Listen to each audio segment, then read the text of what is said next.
Engine ঠিক করার পরে নিজেকে একটু ঝালিয়ে নিচ্ছে বরিশালের নতুন লঞ্চ এম খান 7। আর এই মুহূর্তে কিন্তু কীর্তনখোলায় দাপিয়ে বেড়াচ্ছে এবং নিজের অস্তিত্বকে জানান দিচ্ছে।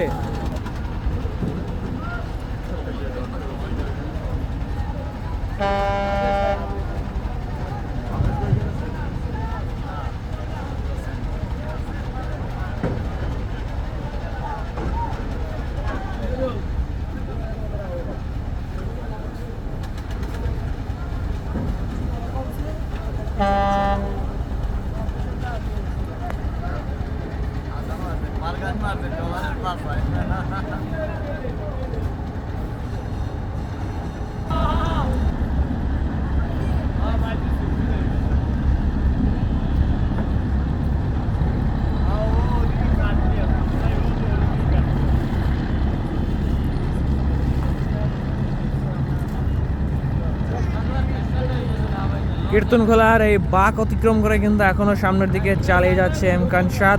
হয়তোবা লঞ্চটি আজকে চাঁদপুর পর্যন্ত অতিক্রম করবে। খুবই লম্বা একটা রিভার ট্রায়ালের জন্য বের হলো আজকে। সকল সমস্যার সমাধান করে বরিশালের নতুন নির্মিত লঞ্চ এম খান 7।